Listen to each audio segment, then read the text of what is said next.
తున్నదంతా కూడా కేవలం డ్రామా.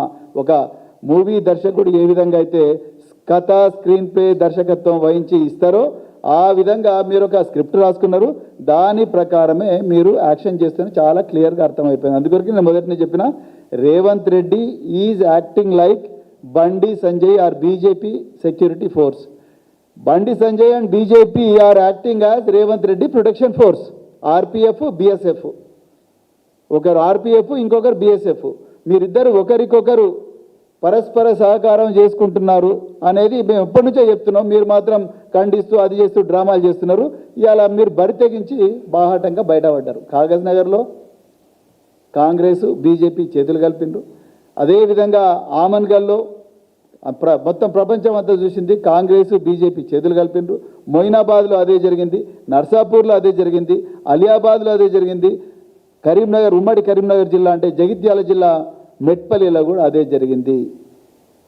తెలంగాణ ప్రజలు దయచేసి గమనించాలి, ఈ జాతీయ పార్టీలైన బీజేపీ అదేవిధంగా కాంగ్రెస్లు ఈ తెలంగాణ సంపదను, ఏ మహనీయుడి జన్మదినం ఈరోజు మనం జరుపుకుంటున్నామో, ఏ పోరాట యోధుడి జన్మదినం ఈరోజు జరుపుకుంటామో, ఆ పోరాట యోధుడు కష్టపడి ప్రాణ త్యాగానికి కూడా సిద్ధపడి తీసుకొచ్చిన తెలంగాణలో ఉన్న సంపద, సృష్టించబడ్డ సంపదను పట్టపగలే దోపిడీ చేసి అది ఢిల్లీకి మోసుకొని పోవడానికి, తెలంగాణ ప్రజల నోట్ల మట్టి కొట్టడానికి వీళ్ళు వేస్తున్న ఒక భారీ పన్నాగంలో భాగమే ఈ అక్రమ కలయిక. అదేవిధంగా మున్సిపల్ ఎన్నికల్లో జరుగుతున్న అక్రమాలు, దౌర్జన్యాలు. నేను చివరిగా ఒక్కటే ప్రశ్న అడుగుతున్నాను.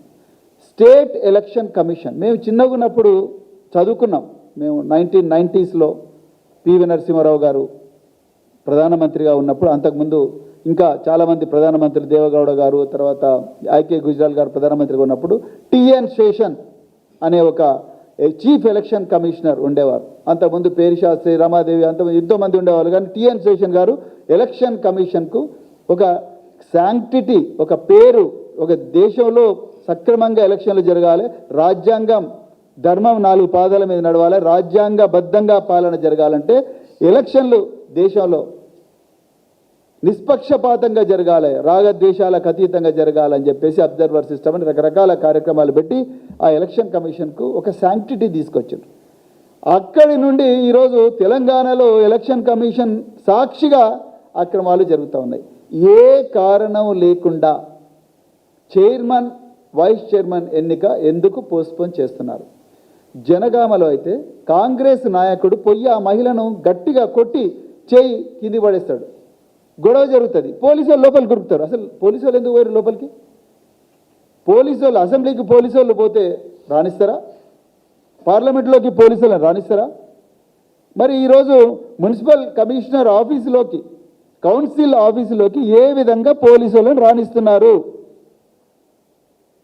అంటే ఇక్కడ జరుగుతున్నది ఏందయ్యా అంటే, నేను మొదటి నుంచి చెప్తున్నా, ఇదే వేదికగా బీఆర్ఎస్ పార్టీ మొదటి నుంచి చెప్తుంది, రేవంత్ రెడ్డి గారు ప్రణాళికాబద్ధంగానే నరేంద్ర మోడీ గారి ఆశీర్వాదంతోనే ముఖ్యమంత్రితోనే ఉన్నారు, హోం మంత్రిత్వ శాఖ కూడా తన దగ్గరే పెట్టుకున్నారు. ఎందుకు అంటే ఇందుకోసమే, ప్రజాస్వామ్యాన్ని కూని చేయాలి, రాజ్యాంగాన్ని నాశనం చేయాలి. రాహుల్ గాంధీ కేవలం డ్రామా వేస్తున్నాడు అక్కడ, అది రేవంత్ రెడ్డికి కూడా తెలుసు, అది డ్రామా అని రాహుల్ గాంధీ గారికి కూడా తెలుసు.